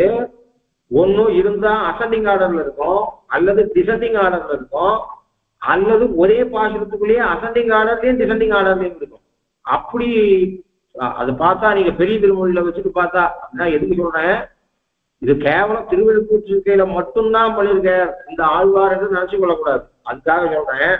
உதாரணத்துக்கு திருக்கடன் மல்ல பாசுரம், அதுல கொண்டாயான் பரவும் அடியினானை படிகடந்த பாலாளுக்கு ஆளாவிதல் மெண்டானை தென் இலங்கை அறக்கர்வேந்தை விலங்குண்ண வழங்க வாச்சரங்களாண்டு பண்டாய வேதங்கள் 4 5 வேள்விகளும் கேள்வியோடு அங்கமாறும் கண்டானை கொண்டனேன் கண்டுகொண்டேன் கடிபொழில் கூழ் கடன் மல்லை தலசயனத்தே பண்டாய வேதங்கள் 4 5 வேள்விகளும் கேள்வியோடு அங்கம் 6 கண்டானை 4 5 6. அத மாதிரி மணிமாட கோயில் பாசுரம், அதாவது முறையால் வளர்க்கின்ற முத்தியர் 4 வேதர் 5 வேள்வி 6 அங்கர் 7 நிசையோர் மறையோர் வணங்க புகவைது 4 மணிமாட கோயில் வணங்கன் மனனே. முறையால் வளர்க்கின்ற முத்தியர் 3 4 வேதம் 5 வேள்வி 6 அங்கம் சப்தஸ்வரம் 7 இசை என்று அசெண்டிங் ஆர்டர்ல. அது மாதிரி அரிமேய விண்ணகர் பாசுரம், தீ மனத்தால் கஞ்சனது வஞ்சனையில் தெரியும் பூதனையும் தேனுகனும் பூதனையின் 6 உயிரும் செகுத்தான் காமனைத்தான் பயந்த கருமேனி உடையம்மா கருதுவிடம் பொழுது முனல் புறசுரை முத்துந்தி நாமனத்தால் மந்திரங்கள் 4 வேதம் 5 வேள்வி வேள்வியோடு 6 அங்கம் நவின்று கலை பயின்று அங்காமனத்து மறையவர்கள் பயிலுமணினாங்கோ அறிமேய விண்ணகரம் பனங்கு மடரஞ்சே அசனிங்காடல 4, 5, 6 இந்த தில்லை 3000 நாங்கூர் 4000 தில்லையில 3000 பிராமணால் வேதாத்தியனம் பூர்ண வேதாத்தியனம் பண்ணி சாங்கமாக வேதாத்தியனம் பண்ணவா 3000 பேரு சிதம்பரத்துல மட்டும் இருந்திருக்கா. அதை விட உயர்ந்தது சீர்காழி, அதாவது இப்போ திருமங்கை ஆழ்வாருடைய அவதாரத்திற்கு அந்த தேசம், அதாவது மயிலாடுதுறை பக்கத்துல நாங்கூர், மயிலாடுதுறை இப்ப பேரு நாங்கூர், நாங்கூர் 4000, அதாவது சிதம்பரம் 3000, தில்லை 3000, நாங்கூர் 4000 பேரு, 4000 பேர் இருந்திருக்கா. அது என்ன அப்படின்னா வேதாத்தியனமும் பண்ணி சாஸ்திரமும் வாசி ஆர்டிஸ்டாவும் இருந்திருக்கா, கலையிலையும் கெட்டிக்காரரா இருந்திருக்கா. அது மாத்திரம் இல்ல, அவர்களுக்கு ஆவஸ்து அந்தரா புத்தி என்று சொல்லி வர்ணாசிரம தர்மத்தை சொல்ற இடத்துல அவாவுடைய தர்மத்தை அனுப்பிக்கணும். ஆபத்து இருந்து அந்த தர்மத்தினால சாஸ்திரத்துல சொல்லப்பட்ட அறத்தின்படி வாழ முடியவில்லை என்று சொன்னால் அப்பொழுது அதுக்கு அடுத்த நிலையில, அதான் ரேண்டமா சூஸ் பண்ணிக்கூடாது, வேற ஒரு வர்ணத்துடைய, அதாவது என்னுடைய வர்ணத்தினுடைய செயலால என்னால வாழ முடியல, அதுல எனக்கு புத்திசாலி தரம் இல்லை, அதை என்னால எடுக்க முடியல எனக்கு அப்படின்ற பட்சத்துல நானா எதவானா போய் இப்ப இன்ஜினியரிங் காலேஜ் போனா சிவில் ஒருத்தர் எடுத்துக்கிறான், மெக்கானிக்கல் ஒருத்தர் எடுத்துக்கிறானே, அது மாதிரி எடுத்துக்கொள்ள முடியாது. அதுலயும் இருக்கு, இது முடியாட்டா இது பண்ணு, இந்த வர்ணத்துடைய தொழில் உனக்கு முடியல என்று சொன்னா, ஏன்னா சோம்பேறியா இருக்கக்கூடாது, அது பலவிதமாக நஷ்டம் இருக்கணும், உழைச்சி சாப்பிடணும், அதனால என்ன பண்ணணும், குடும்பத்தை காப்பாற்றி ஆகணும், சோம்பேறியா வாசத்துல உட்காந்து முடியாது. அப்படின்னா ஜனால நீயா சூஸ் பண்ணிக்காத, பிராமணனா இருக்கு கஷத்திரிய தொழிலுக்கு போகணும், நேர வைசிய தொழிலுக்கு போயிடக்கூடாது. அப்போ அடுத்த நிலையில இருக்கக்கூடிய தொழிலுக்கு போகலாம் என்று சாஸ்திரம் விதிச்சிருக்கு. இவ அப்படி இல்லை, இவ எப்படி இருக்கான்னா இந்த பிராமணால் அங்க ஆண்டு கொண்டிருந்த சோழ அரசர்களுக்கு உதவி பண்ணுவார்கள். சோழ அரசர்களுக்கு யுத்தத்துல கொஞ்சம் தொய்வு வரும் என்று சொன்னால் இப்படிப்பட்டவர்கள் நாம் மனத்தால் மந்திரங்கள் 4 வேதம் அழிந்து வேள்வியோடு ஆரங்கம் நவின்று கலை பயின்று அங்காமனத்து மறையவர்கள் பயிலுமணி நாகூர் அறிமேய விண்ணகரம் வணங்கு மடனெஞ்சே. இவா ஒண்ணு பாருங்க, ஒரு கலை ஒருத்தங்கிட்ட இருந்தா அது எப்படி பணம் பண்றதுன்னு பாக்குறாங்க. நம்ம தேசமே வைதிக மதத்தை சேர்ந்தாக இருந்ததாலே வர்ணாசிரம தர்மத்தினால வாழ்க்கை எளிமையான வாழ்க்கை, பணத்துக்கு முக்கியத்துவம் கிடையாது, அறத்துக்கு முக்கியத்துவம், அறத்தோடு நிற்கிறதுக்கு தான் முக்கியத்துவம். இப்ப என்ன பண்றான், லோகத்துல ஒரு சாதாரண வாசிப்பு ஒரு டிப்ளமா வாசிதான் என்ன பண்றான், அதை வச்சுட்டு எப்படி பணம் பண்றதுன்னு பாக்குறான். 4 வேதம் 5 வேள்வி ஆரங்கம் 7 நிசை இது மொத்தம் இருந்தாலும் கூட இதை பகவான அடையிறதுக்கும் லோகக்ஷேமார்த்தமாக பயன்படுத்தக்கூடியவர்கள், பணத்தாசை பார்க்கவில்லை. அது மாத்திரம் இல்லை, இங்க இருக்கக்கூடியவர்கள் பரமை காந்திகள். அங்கா மனத்து மறையவர்கள் பயிது மணி நாகூர் அறிமேய விண்ணகரம் வணங்கு வடனெஞ்சே. மோட்சத்துக்கு போறதையே குறிக்கோளாக கொண்டு இந்த கலைகள் எல்லாவற்றையும் கூட பகவத் விஷயத்துல பயன்படுத்தக்கூடியவர்கள், பணம் சம்பாதிக்கிறதுக்காக இதை பயன்படுத்தக்கூடியவர்கள் அங்கா மனத்து மறையவர்கள். இந்த லோகத்துல நாங்கூர்ல இருக்கா, இவ்வளவு வித்யை இருக்கு, இவ்வளவு ஞானம் இருக்கு, மகா பண்டிதர்களாக இருக்கா, அத்தியனம் பண்ணவாடா இருக்கா. தன் தேசத்து அரசனுக்கு ஒரு யுத்தத்துல தொய்வு வருமானால் பிராமணர்களாக இருந்து யுத்தம் பண்ண போறார். ராஜா நாங்க ரெடியா இருக்கோம் அப்படின்னா ஆயுத பயிற்சி கொண்டவாளா இருக்காங்க அர்த்தம். ஏன்னா தேசத்தை காப்பாத்துறதுக்கு, தேசத்தை காப்பாற்ற வேண்டியது என்பது ஒரு முக்கிய காரணமாக இருந்திருந்தாலே ராஜாவுக்கு தேவைப்படாட்டா வேண்டாம், ராஜாவுக்கு தேவைப்பட்டது என்று சொன்னால் அவனுக்கு கை கொடுக்கறதுக்கும் யுத்தத்துல வல்லவர்களாக இருந்தார்கள். அப்படிப்பட்டவர்கள் இருக்கக்கூடியவர்கள் என்று இந்த நாங்கூர் இருக்கக்கூடிய பெறுவேன். அதுல இப்படி ஏறு வரிசையில சாய்கிற முறையால் வளர்க்கின்ற முத்தியர் 4 வேதர் 5 வேள்வி ஆரங்கர் 7 நிசையோ மறையோர் வணங்க போழ்வைது நாங்கூர் மணிமாட கோயில் வணங்கன் மனனே. அது மாதிரி திருவள்ளுவர் அந்த பெருமாள் சொல்லும் போது உருவினார் பிறவிசே ஊன்பொதி நரம்புதோல் புறம்பயில் குப்பு அறிவினோய் சேர்ந்து டிரைவர் தாம் வாழ்வதற்கு அஞ்சினாயேல். திருவினார் வேத நான்கைந்து தீ வேள்வியோடங்க மாறும் மறுவினார் வல்லவாழ் சொல்லுமா வல்லையாய் மறுவு நெஞ்சே. திருவினார் வேதம் 4 5 தீ வேள்வியோடு ஆரங்கம் மறுவினார் வல்லவாழ் சொல்லு அப்படின்னு சாய்க்கிறார். இது 7 வரிசையில பாசனம்.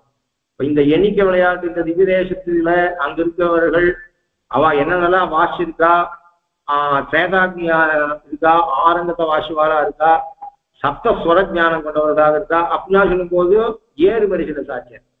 இதே எண்ணிக்கையை 2 வரிசையிலையும் சொல்லும். இப்படி எண்ணிக்கையை போட்டு எழுதுறது அது அந்த யாப்புல உட்காரணும், அது எழுதுறதே கட்டணும்.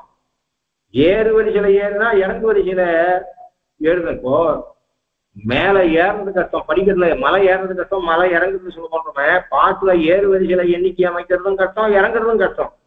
ஆகையினால திருக்கோவில்களை வர்ணிக்கும் போது இதுவரை 7 வரிசையில பார்த்தோம். இப்போ 2 வரிசையில சாய்க்கிறார். அதாவது மேல் நம்பர்ல இருந்து கீழ் நம்பர் டிசைனிங் ஆர்டர்லயும் பாட்டு எழுதுறவர். அந்த அளவுக்கு எண்ணிக்கை விளையாடுறதுல கெட்டிக்காரா இருந்திருக்கார். மகாகவின்னு இருக்கிறது. பொன் தளர்ந்தரும் துளாய் சாம்பம் தூபம் தீபங்கொண்டமரதுழ பனங்கொள் பாம்பில் சந்தனி மென்புல மலரால் தரணி மங்கை தாமிருவர் அடிவருடும் தன்மயானை வந்தனை செய்து இசையே ஆரங்கம் 5 வளர் வேள்வி 4 மறைகள் 3 தீயும் சிந்தையினால் 2 பொழுதும் 1 செல்வ திருக்கோவலூரதனுள் கண்டேன் தானே. இது பார்க்கணும். ஏறக்குறைய திருவள்ளுக்கூத்திரிக்கைக்கு ஒரு சாம்பிள் மாதிரி இருக்கு இந்த பாட்டு.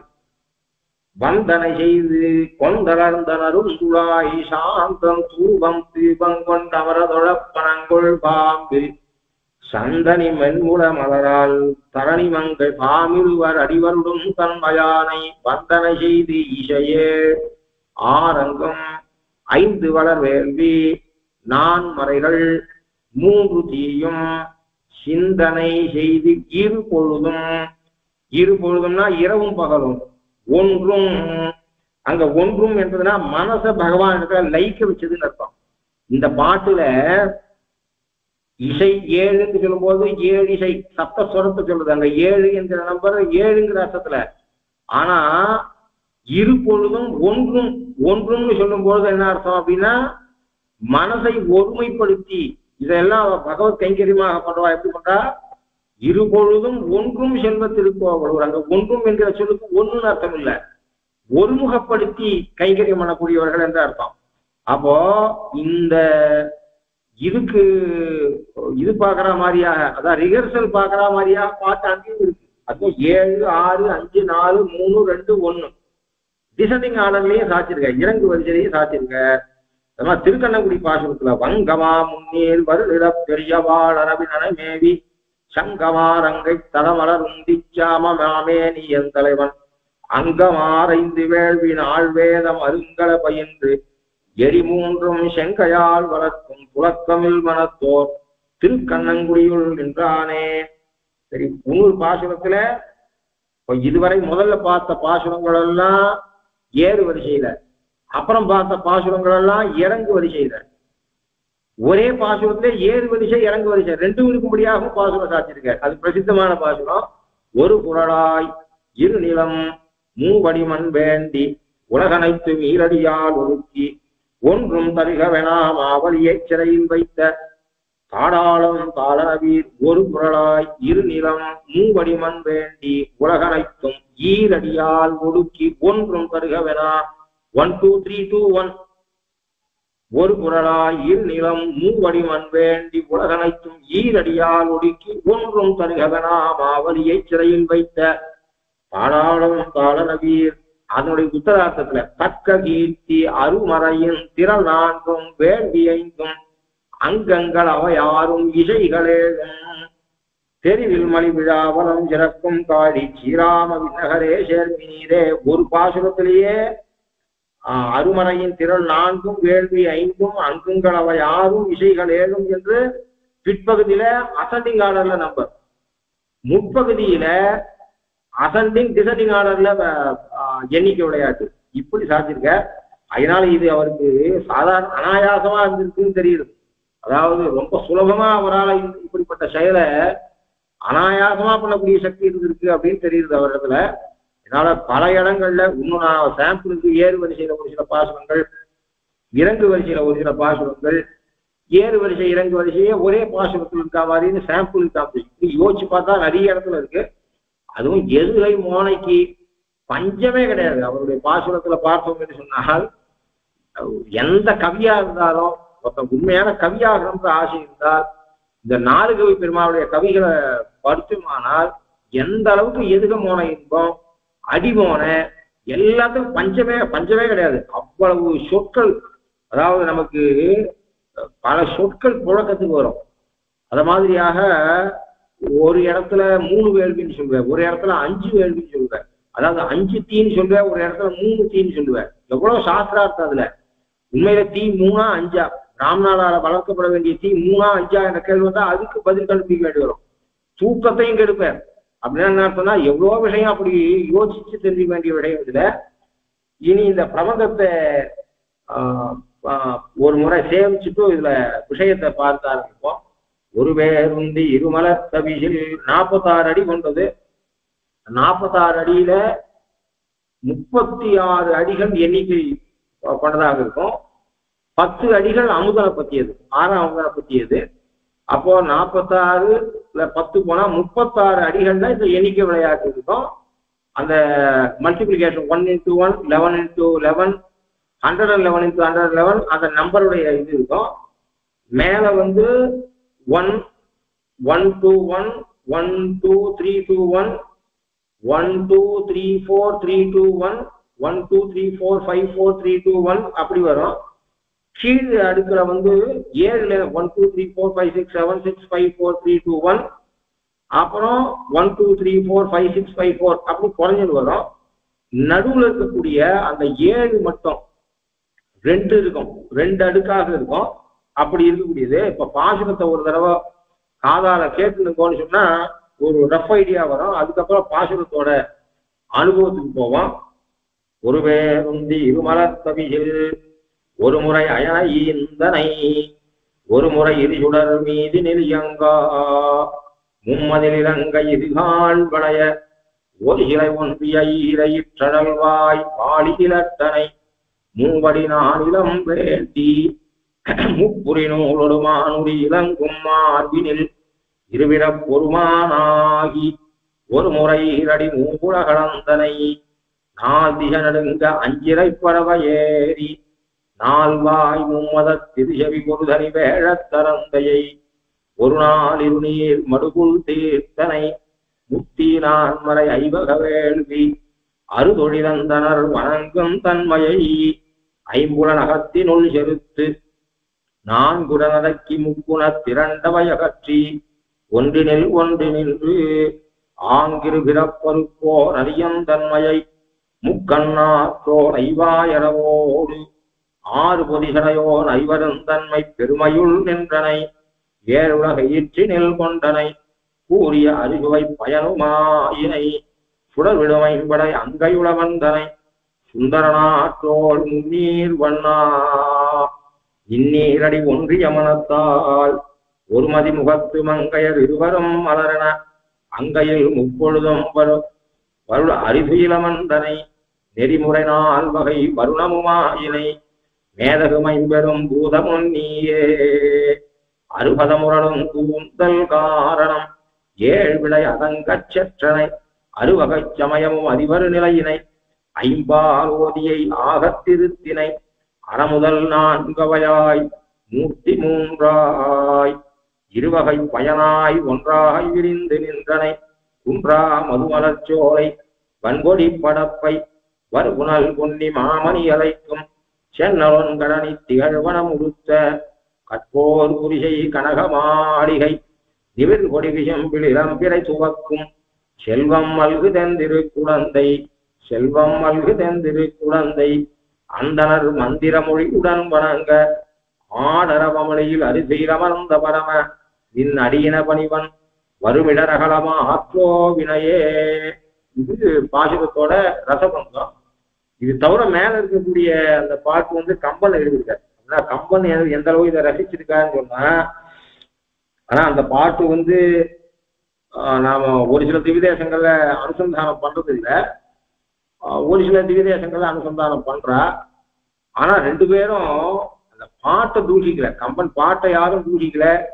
ஆனா ஏன் ஒரு சில திவ்யதேசங்களை அனுசந்தானம் பண்றது இல்லை அப்படின்னு சொன்னா, இது வேத துல்லியமா இருக்கிறதுனால வேதத்துக்கு ஹரிசப்தம் பிரணவம், முடிக்கும் போதும் ஹரிசப்தம் பிரணவம், அதுவரைதான் வேத பாராயணமாக கணக்கு.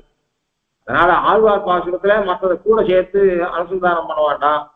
கூட சேர்த்து அனுசந்தானம் பண்ணா என்ன ஆகுதுன்னா, நாளைக்கு செல்வாக்கு இருக்கும்போது அவாவா பிடிச்ச வாழ்துன்னு ஒவ்வொரு பாசுரத்தை சேர்த்துட்டான்னா அது ஒரு சில கெடுதலுக்கு காரணமாக இருந்ததுனால கம்பன் பாட்டை அனுசந்தானம் பண்றதில்லை. கம்பன் பாட்டை அனுசந்தானம் பண்றவாளும் கம்பன் பாட்டை அனுசந்தானம் பண்ணாதவாளும் கம்பன் பாட்டுல அவளுக்கு குறையுது இல்லை. கம்பன் பாட்டு மட்டமான பாட்டு, அது வேண்டாம் அப்படி எல்லாம் இல்லை. அது ஒரு வியவஸ்தைக்கு கட்டுப்படணும் நாமோ அப்படின்றதுனால அவன் அப்படி பண்ணியிருக்கா. அது இருக்கட்டும். இன்னொன்னு, கம்பன் நம்மாழ்வார் திருவாய்மொழிக்கோ திருவிருத்தத்துக்கோ அத மாதிரியாக அவர் பெரிய திருவந்தாதிக்கோ எதுக்கும் பாட்டு எழுதாதவன் 3 பாட்டு இந்த கலியினுடைய 3 கிரந்தத்துக்கு எழுதியிருக்கான்.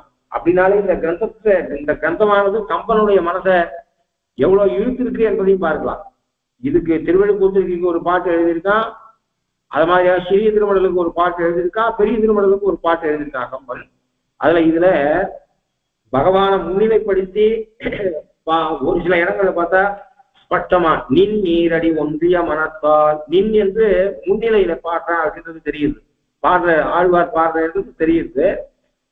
இதுல இருக்கக்கூடிய ஒரு சில மூ உலகு அளந்தனை அதெல்லாம் 2ஆம் வேற்றுமையாக வச்சுக்கூடாது. ஆக்சுவலா அது முன்னிலை விகுதி. அது அதனால அந்த அர்த்தத்தை சொல்லும்போது பார்க்கலாம். அத ஆசிரியப்பா 46 அடி, அந்த கடைசி 10 அடிகள், அதாவது இருவகை பயனாய் ஒன்றாய் விரிந்து நின்றனை, அதுவரை 36 அடி ஆகும். அந்த 36 அடிக்குள்ள 2 பேர் அந்த இது ரதத்தோட மேல் முக்கோணம் கீழ் முக்கோணம் எண்ணிக்கையோட முடிச்சிடுற. கடைசியில குன்றா மதுவளர்ச்சியோலையில ஆரம்பிச்சு 10 வரிகள் பகவானை பத்தி பாடுற. கடைசியா முடிக்கும் போது என்ன பண்ற, நின் அடியினை பணிவன், நின் அடியினை பணிவன். அங்கங்க நின் என்கிற சப்தம் இருக்கிறதுனால பகவானை பார்த்து அமுதனை முன்னிலைப்படுத்தி எழுதப்பட்ட கிரந்தம் என்று தெரியுது. பெருமாள் திருவுருவுக்கு முன்னாடி, விக்கிரகத்துக்கு முன்னாடி நின்று பெருமாளை சேவிச்சுட்டு எழுதப்பட்ட பாசுரம்னு தெரியுது. அவரை முன்னிலைப்படுத்தி எழுதியிருக்கார் பாசுரம். அதனால என்ன, அதை ஸ்பஷ்டமா பார்க்கும்போது இது தெரிஞ்சிடும். அதாவது தமிழ் பேச்சு தமிழ் தெரிஞ்சா கூட நின் என்கிற சப்தம் இருக்கு, நின் அடியனை பணிவன் அப்படின்னு இருக்கு அப்படின்னு. அது மாத்திரமில்ல, பல விகுதிகள் கூட, அதாவது எத்தனை விகுதிகள் இருக்கோ ஐய முடியக்கூடிய விகுதிகள், ஒரு முறை அயனை ஈன்றனை, அங்கெல்லாம் 2ஆம் வேற்றுமைக்கும் எடுத்துக்கொள்ளக்கூடாது. ஈன்றனை, மூ உலகு அளந்தனை, தீர்த்தனை, அப்படிப்பட்ட கொண்டனை, இந்த சப்தங்கள் அறிவியல் அமர்ந்தனை, நிலையினை, செற்றனை, அகத்திருத்தினை, இது எல்லாமே முன்னிலையினுடைய விகிதிகள் தான். அது அர்த்தம் பார்க்க பார்க்க மேல போகும்போது தெரியும். அதுல இப்ப ஆரம்பத்துல ஒரு பேருந்தி இருமலர் தவிசில் ஒரு முறை அயன ஈன்றனை, ஒரு முறை இருசுடர் மீதி நிலையங்கா மும்மதிலங்க இருகால் வளைய ஒரு சிலை ஒன்றிய ஈரெழுத்தல்வாய். இப்ப நம்பரை பார்த்தா தெரியும். 1 ஒரே நம்பர் இருந்தா 1 2 3 சொல்ல முடியாது. இப்போ அதுலயே ஒரு விசாரம் இருக்கு. அந்த 1 சேர்த்துக்கணுமா வேண்டாமா? 1 1 2 1 1 2 3 2 1 1 2. ஏன்னா அந்த நடுவுல பார்த்தோம் அப்படின்னு சொன்னா, முக்கோணத்தை நடுவுல பார்த்தோம்னா 1 2 3 4 5 6 7 வரணும். அதுக்கு இந்த பக்கம் நம்பர், இந்த பக்கம் நம்பர் இருக்கும். 1 1 2 1 1 2 3 2 1 1 2 3 4 3 2 1. இப்ப நடுவுல 1 2 3 4 5 6 7 வரும். அந்த 7வது தளம் மட்டும் 2 தளம். அப்போ அந்த 1 விட்டுட்டு 7 சொல்றதா, அந்த 1ஓட சேர்த்து 7 சொல்றதா அப்படின்றது இருக்கு. அந்த விசாரத்தை பிரித்து பார்ப்போம். ஒரு பேருந்தி இருமலர் தவிசில் ஒரு முறை அயன ஈன்றனை என்று சாய்கிற. இது 1 ஒரு பேருந்து இருமலர் தவிசில், 1க்கு 1 1, அப்புறம் 1 2 ஒரு பேருந்தி இருமலர் தவியில் அது 1 2 ஆச்சு. ஒரு முறை அப்ப 1 2 1 ஒரு முறை அயன ஈந்தனை. அதுக்கப்புறம் என்னாச்சுன்னா ஒரு முறை இது சுடர் மீதி நிலையங்கா மும்மதில் இலங்கை இருகால் வளைய ஒரு சிலை ஒன்றிய ஈரேற்றல் வாய் பாலியில் அட்டனை. அந்த பாசுரம் சேவிக்கும் போது ஏன் அப்படி பிரிச்சு சொல்றோம்னா இந்த 1 1 to 1 1 2 3 to 1 அது முடிகிற இடத்துல நாம பண்றோம். அதுக்கப்புறம் மூவடினா இளம் வேண்டி முப்புரி நூலொடுமானொரு இலங்கு மார்பினில் இருபிற பொறுமானாகி ஒரு முறை ஈரடி மூல கலந்தனை மேல் நம்பருக்கு போறோம். இதுல ஒரு பேருந்தி இருமலர் தவியில் ஒரு பேருந்தி ஒருன்ற இங்க ஒப்பற்ற ஒரு என்கிற நம்பர் ஏற்கனவே தான் இதுல இருக்கக்கூடிய நம்பர்கள் எல்லாம் ஒரு சில நம்பரையே சொல்லலாம், ஒரு சில நம்பர் வேற பொருளை உடையதாக இருக்கும், எண்ணிக்கையை நினைவுபடுத்தும். அப்படி 1 என்று இங்கே சொல்லியிருக்கப்பட்டிருக்கிறது. ஒப்பற்ற என்று அர்த்தம். ஒரு பேர் ஒப்பற்ற பேர் என்று அர்த்தம். பேருந்தி பெரிய உந்தி, பெரிய உந்தி பேருந்தி பெரிய உயர்ந்ததாக இருக்கக்கூடிய நாபி. உந்தினா நாபி. பகவானுடைய உந்தியிலே எடுக்கும் போதே பத்மநாபன் பகவான் தான் பத்மநாபன் அப்படின்னு சொல்லிக்க ஆரம்பிக்கிறார். பத்மநாபன் என்ற சொல்லானது பகவானுடைய அவன் தான் பரதேவதை என்பதை காட்டக்கூடிய சொல். அதற்காக ஒரு பேருந்தி ஒப்பற்ற அத்விதீயமான பெரிய திருநாபியிலே இருமலர். இருமலர்ன்றது அங்க 2 மலர்னு அர்த்தம் இல்லை, இருமை மலர். அப்படின்னா பெருமாளுடைய உந்தியில ஒரு புஷ்பம் தான் இருக்கு, ஒரு தாமரை புஷ்பம் தான் இருக்கு. அப்ப இருமலர் என்பது இரு என்ற சொல்லு 2 என்கிற எண்ணிக்கையை நினைவுபடுத்தினாலும் இருமை மலர். திருமால் இரும் சோலை, அங்க இருமை சோலை, திரு மால் இரும் சோலை, அங்க இருமை சோலை அப்படின்னு சொல்றோமே. அது மாதிரி இருமை மலர் இருமலர் அப்படின்னா பெரிய மலர் என்று அர்த்தம். அந்த பெரிய மலர் தாமரை பூவாகிற தவிசில், தவிசுனா ஆசனம், அதனுடைய பத்மாசனாக அவன் ஆக்கிறார். யார? தன்னுடைய உந்தியிலே தோன்றிய ஒப்பற்றதான பெரிய தாமரை மலரிலே ஒரு முறை ஒரு தடவை அயனை பிரம்மனை ஈந்தனை. ஒரு முறை அயனை ஈந்தனை. ஒரு முறை அயனை ஈந்தனா என்ன அர்த்தம்? ஒரே முறை ஈந்தனா அப்படி அர்த்தம் இல்ல. ஒரு காலத்துல அந்த ஒரு காலம் எதை குறிக்கிறது அப்படின்னு சொன்னா முதல்ல எஷ்டி சித்தி பண்ண பிற்பாடு பின்பு அயனை ஈந்தனை அப்படின்னா அதுக்கு முன்னாடியே பகவான் பண்ண காரியத்தை சொல்றது. விருதி மகது அகங்காரம் பஞ்சதன் மாத்திரை அப்புறம் இந்திரியங்கள் பஞ்சபூதங்கள் பஞ்ச தன்மாத்திரை பஞ்சபூதங்கள் இதெல்லாம் உருவாக்கி அந்த சிருஷ்டி பண்ணாவிட்டு அவன் படைக்கப்படுறான். அப்போ ஒரு முறைனா இப்படி அவனாலே படைக்கப்பட போகிற உலகத்துக்கு முன்பே இவன் பண்ண படைப்பு காரியத்தை சொல்றது. அந்த படைப்புல அவனால பண்ண முடியாது, அவனால பண்ண முடியாத படைப்பு உண்டு, பகவானாலேயே பண்ணப்படக்கூடிய படைப்பு உண்டு. அத மாதிரியாக இப்படி படைக்கப்பட்ட உலகத்துல மனுஷா தூங்கி போது கனவுல இருக்கக்கூடிய படைப்பு இருக்கு பாருங்க. இதெல்லாம் சாஸ்திரம். அதாவது நாம இவா வைஷ்ணவா குறுகிய நோக்கம், இவாதான் ஏதோ சொல்லிடுறா, இவாளுக்கு பிடிச்சவாளை தூக்கி லோகத்துல வழக்கம் பிடிச்சவாளை தூக்கி பேசுறது, பிடிக்காதவாளை குறைச்சி பேசுறது ரோக வழக்கம். அதனால பெருமாளை இவா அப்படி சொல்றான்னு நினைச்ச கூடாது. பல படைப்பு அவனால முடியாது, எல்லா படைப்பும் பகவானால முடியும். அதாவது சமஷ்டி சிருஷ்டியானது பகவானாலேயே பண்ண முடியும். அண்டத்தை உருவாக்கின பிற்பாடுதான் பிரம்மா பிறக்கிறார். அண்டத்தை உருவாக்குறது பிரம்மாவால முடியாது. அண்டத்துக்குள்ள அதுவும் பல அண்டங்கள், ஒவ்வொரு அண்டத்துக்கு ஒரு பிரம்மா. ஆகினாலே இன்னொன்னு இவன் இன்னொரு அண்டத்துக்கு இன்னொரு அண்டத்தினுடைய படைப்பை இவனால பண்ண முடியாது. ஆகினால அப்படிப்பட்டவன் இன்னொன்னு படைக்கப்பட்ட வஸ்துக்கள்லயே சொப்னத்தை இவனால படைக்க முடியாது. சொப்னத்தை சகி கர்த்தா என்று உபனிஷத்து சொல்றது. கனவை படைக்க முடியாது பிரம்மாவால. கனவை படைக்கக்கூடியவன் பகவானே தான் படைக்கிறான். கனவை படைக்கிறவன் யாரு என்று கேள்வி வந்தது. ஜீவன் தனக்கு தானே படைச்சுக்கிறானா என்று கேள்வி வந்தது.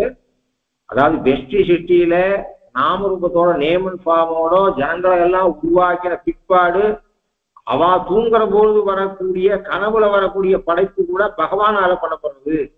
பெரிய விசாரம் பண்ணி உபனிஷத்து வாக்கியங்களை கொண்டு அந்த படைப்பு பகவானாலே பண்ணப்படுகிறது என்று வேதாந்த சாஸ்திரத்துல சகி கர்த்தா அப்படின்னு சொல்லி அது பகவானை சொல்லியிருக்கு அப்படின்னு தெரியுது. அதனால ஒரு முறை என்பது அது ஒரு அர்த்தம், அல்லது ஒரு முறை என்பதற்கு இன்னொரு அர்த்தம் உத்தமூர் சுவாமி சாய்கிற, அதாவது ஒவ்வொரு கல்பத்துல எல்லா கல்பத்திலையும் எப்பொழுதுமே உந்தியில தான் பிரம்மாவை படைக்கிறார்ன்றது இல்லை. வெவ்வேறு கண்ணிலிருந்து பிரம்மாவை படைச்சது ஒரு கல்பத்துல பிரம்மாவை கண்ணிலிருந்து பகவான் படைச்சார்னு இருக்கு. ஒரு கல்பத்துல அதாவது பகவானுடைய கண்ணிலிருந்து தோன்றினார் அப்படின்னு இருக்கு. ஒரு தடவை பகவானுடைய மூக்கிலிருந்து பிரம்மா தோன்றினார் என்று இருக்கு. அந்த ஒரு முறை என்கிற சொல்லு ரெண்டு அர்த்தத்தை கொண்டது. ஒன்னும் சமஷ்டி சிருஷ்டிய பண்ணா விட்டு அந்த காலத்துல எந்த இடத்துல ஆழ்வார் பாசுரங்கள்ல அன்று உலகம் வளர்ந்தா எடி போற்றி இன்று யாம் வந்தோம், அன்று இன்று பண்டு என்கிற சொற்கள்லாம் இருந்தா அதுக்கு பொருள் உண்டு. சும்மா ஏதோ பதத்தை போட்டு ரொப்பணும் யாப்புக்கு பதம் வேணும் அப்படின்னு அவ பாதபூரணமாக அதை பயன்படுத்துறதே கிடையாது. அங்கங்க வியாக்கியானத்தை எடுத்து பார்த்தோம் அப்படின்னு சொன்னா அவ்வளவு ரசம் இருக்கு இந்த சொல்லுக்கு. இப்ப ஒரு முறை அதாவது ஒரு முறை என்கிற சொல்லு ஒரு காலத்திலே என்று சொன்னா அது எக்காலத்தை சொல்றது அப்படின்னு சொன்னா சமஷ்டி படைப்பு முடிந்த பிற்பாடு என்று அர்த்தம். அதை எதுக்கு சொல்லணும் அப்படின்னா அவனே இல்லைன்னு அர்த்தம். அவன் படைக்கப்படுவதற்கு முன்பு ஒரு சில படைப்புகள் செய்யப்பட்டது, அதற்கு பின்பு அவன் படைக்கப்பட்டவன் ஆகினால அவனுக்கு முன்பே அவனுக்கு உடம்பு வேணுமோ அவன் உடம்பை படைக்கிறதுக்கு பகவானுக்கு ஏற்கனவே வஸ்து இருக்கணும். அந்த வஸ்துவை அதாவது பிரம்மாவுக்கு உடம்பு கொடுக்கணும். அந்த உடம்புக்கு உண்டான வஸ்துக்களை பெருமாள் படைச்சிருக்கணும் ஏற்கனவே. அதனால அவன் சர்வசிரஷ்டா இல்லை என்பதை காட்டுது. அவன் படைத்தல் என்பது எந்த சங்கோச்சம் இல்லாத படைத்தல் என்கிற செயல், சங்கோச்சம் இல்லாத குறைவு இல்லாத படைப்பவன் என்று அர்த்தம் சொன்னா அது பகவான் ஒருத்தருக்கு தான் பொருந்தும் என்பது. அதனால அந்த ஒரு முறை என்பது காலத்தை குறிக்கிறது. அதாவது சமஷ்டி சிருஷ்டி முடிந்த அளவிலே என்று சொல்றது. அல்லது ஒரு முறை அந்த உந்தியில் ஒரு பேர் உந்தி இருமலர் சவிஷில் ஒரு முறை பிறந்தான். இன்னொரு கல்பத்துல அவன் மூக்கிலிருந்து பிறந்தான். இன்னொரு முறை அவன் பகவானுடைய கண்களில் இருந்து பிறந்தான். ஆகினால அதையும் காட்டுது. ஒரு முறை ஒரு தடவை நான் ட்ரெயின்ல மெட்ராஸுக்கு போனேன் அப்படின்னா அர்த்தம் நான் பலமுறை போயிருக்கேன்னு அர்த்தம். நான் ஒரு தடவை மெட்ராஸுக்கு ஃபிளைட்ல போனேன் அப்படின்னா அர்த்தம் நான் பலமுறை போயிருக்கேன், பஸ்ல பலமுறை போயிருக்கேன். இல்லைன்னா நான் மெட்ராஸுக்கு ஃபிளைட்ல போயிருக்கேன்னு சொன்னா பரவாயில்ல, நான் மெட்ராஸுக்கு ஒரு தடவை ஃபிளைட்ல போயிருக்கேன் அப்படின்னா அர்த்தம் பல தடவை வேற வழியில போயிருக்கேன்னு அர்த்தம். ரோடு வழியா பல தடவை போயிருக்கேன், ட்ரெயின் வழியா பல தடவை போயிருக்கேன், ஃபிளைட்டால ஒரு தடவை போயிருக்கேன் அப்படின்னு அர்த்தமா இருக்கு. அப்போ ஒரு முறைன்றதுக்கு இந்த அர்த்தம் பண்ணலாம். இது முத்தமூர் சுவாமி காமிச்சிருக்க. ஒரு முறை அயனை ஈந்தவன் என்று சொன்னதுனாலே வெவ்வேறு கல்பங்கள்ல இந்திய தவிர வேற இடத்திலிருந்தும் பிரம்மா படைக்கப்பட்டது சொல்லப்பட்டதுனாலே ஒரு முறை உந்தியிலிருந்து படைக்கப்பட்டவன் என்பது அது காட்டுது. அதுக்கு ஸ்தோத்திர பாஷ்யத்துல தேசிகன் இதுக்கு பிரமாணம் எடுத்து காமிச்சிருக்கேன். ஸ்தோத்திரத்ன பாஷ்யத்துல ரகசிய ரட்சையில இந்த ஸ்தோத்திரத்ன பாஷ்யத்துல இப்படி எப்போ மூக்குல இருந்து பிறந்தான் கண்ணுல இருந்து பிறந்தான் அப்படின்னு நீ சொன்னா இதுக்கு பிரமாணம் என்னன்ற வாக்கியங்கள் எல்லாம் சுவாமி தேசிக ஸ்தோத்திரத்ன பாஷ்யத்துல காமிச்சிருக்க. அதனால ஒரு முறை அயன இந்தனை அஜன்னு அவனுக்கு பேரு, அஜஹா அப்படின்னு பிரம்மாவுக்கு பேரு, பிறக்காதவன் என்ற அர்த்தமா இருக்கு. அங்கேயும் என்ன ஆகும்னா பகவானுக்கு தான் பிறப்பி என்கிற அர்த்தத்துல பகவானுக்கு தான் அந்த அர்த்தம் பொருளும். பிறக்காதவன் அவதாரம் பண்றது தன்னுடைய சங்கல்பத்தால பண்றான். பிறக்காதவன் பிறப்பிலி என்று ஆழ்வார்கள் சொல்றாரு. அப்ப அஜஹா என்கிற சப்தத்துக்கு பகவானை குறிக்கும். பிரம்மாவை குறிக்கும் போது எப்படி குறிக்கிறது என்று சொன்னால் நம்மை போல் பிறக்காதவன், அதாவது மனிதர்களான நாம் அப்பா அம்மா சேர்க்கையால பிறக்கிறோம். இப்படி அப்பா அம்மா சேர்க்கையாலே பிறக்காதவன் பகவானை சொல்லும் பொழுது அஜஹா என்கிற சப்தம், நாராயணனை சொல்லும் பொழுது பிறக்காதவன் என்கிற பொருளை கர்மமடியாக பிறக்காதவன் என்ற பொருளை பகவானுக்கு. அஜஹா என்கிற சொல்லானது பிரம்மாவை குறிக்கும் பொழுது நம்மை போல் மனிதர்களை போலே பிறக்காதவன் அப்படின்னா அர்த்தம். அம்மா அப்பாவுடைய சேர்க்கையாலே பிறக்காதவன் பகவானிடத்திலிருந்து பிறந்தவன் என்று பொருள். மூணாவது அர்த்தம் அதாவது நம்மை போலே பிறக்காதவன் என்று பொருள். நம்மை போலேன்னு சேர்த்துக்கிறோம். முன்ன பெருமாள அஜஹா என்கிற சம்ஸ்கிருத சப்தம் தான் தமிழ்ல அயன் என்று பயன்படுத்தப்படுகிறது. அஜஹா சம்ஸ்கிருத சப்தம், அது தமிழ்ல அயன் என்று பயன்படுத்தப்படுகிறது. அஜஹா என்கிற சப்தம் பகவானை சொல்லும் பொழுது அர்த்த பூச்சி கொண்டது, பிறக்காதவன் என்கிற பொருள். பிரம்மாவை சொல்லும் போது அதுக்கு முன்னாடி ஒரு சப்தம் சேர்த்துக்கலாம், நம்மை போல் என்று ஒரு பதம் சேர்த்துக்கலாம். நம்மை போல் பிறக்காதவன் என்று அர்த்தம் பண்ணணும்.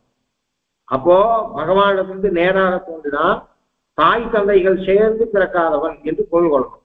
இன்னொரு அர்த்தம் என்னன்னா, அகான்னு பகவானுக்கு திருநாமம், அகாரார்த்தோ விஷ்ணு. பிரணவத்துல முதல் எழுத்து அகாரம் யார சொல்றது? பகவானை சொல்றது. டிக்ஷனரி யார சொல்றது? அகாரார்த்தோ விஷ்ணு என்று சொல்றது. அப்போ ஆ என்கிற எழுத்தினாலே குறிக்கப்படுபவன் பகவான். அகா ஆது அப்படின்னா அகார வாச்சியனிடத்திலிருந்து பிறந்தவன், அப்படின்னா பகவானாலே உண்டாக்கப்பட்டவன் என்று அஜன் என்கிற சப்தத்துக்கு 3 அர்த்தம். 3வது அர்த்தத்துல, முதல் அர்த்தத்துல பகவானை சொல்றது. அஜஹா என்ற சப்தம் பகவானை சொல்லும் போது அதுக்கு முன்ன சப்தமும் சேர்க்க வேண்டாம், பிறப்பிலி என்கிற பொருளா இருக்கு. பிரம்மாவை சொல்லும் போது 2 அர்த்தங்களை பயன்படுத்தப்படுறது. ஒன்னு பிறக்காதவன் என்று பொருள், பிறப்பிலி என்ற பொருள் கொண்டால் அவன் விஷயத்துல முன்னாடி ஒரு பதத்தை சேர்த்துக்கணும், நம்மை போல் பிறவாதவன் என்று பொருள் கொள்ள வேண்டும். அப்படி இல்லாட்டா, அதாவது அஜஹா சொன்னா நஜாயத்தே என்ற அர்த்தத்துல, அப்போ அந்த நெகேஷனை சொல்லக்கூடியது அந்த அகாரமாக மாறுது, சமாசத்துல அகாரமாக மாறுது. அப்படி இல்லாமல் அந்த நெகேஷனை சொல்லக்கூடிய சத்தியம் அசத்தியம் அப்படிலாம் சொல்றேன், அது மாதிரி இல்லாமல் அகாரத்திலேயே இருக்கு. அகா பகவான், அகாரார்த்தோ விஷ்ணு என்று அகாரம் பகவானை சொல்றது. அந்த அகாரத்தாலே குறிக்கப்படக்கூடிய நாராயணனிடமிருந்து பிறந்தவன் என்று பொருள். அப்போ பகவானிடத்திலிருந்து பிறந்தவன் என்கிற பொருளும் கிடைக்கிறது அயன் என்கிற சப்தத்துக்கு. அதனால இதனால என்ன தெரியுதுன்னா, ஒரு முறை அயனை ஈந்தனை அப்படிப்பட்டவனை படைத்தவனை என்பதனாலே பகவான் பரதேவதை என்று சொன்னார். மேல் விஷயத்தை அடுத்த வாரம் பார்க்கலாம். கவிதார்க்கிய சிம்மாய கல்யாண குணசாலினே ஸ்ரீமதே வெங்கடேஷாய வேதாந்த குரவே நமः. ஸ்ரீமதே ஸ்ரீ லக்ஷ்மி உன்மதி பாதுகா சேவக ஸ்ரீவன் நிலவோக ஸ்ரீ நாராயண சித்த மகாதேசிகாய நமः. ஸ்ரீமதே ஸ்ரீவன் நிலவோக ஸ்ரீ ரங்கநாத சித்த மகாதேசிகாய நமः.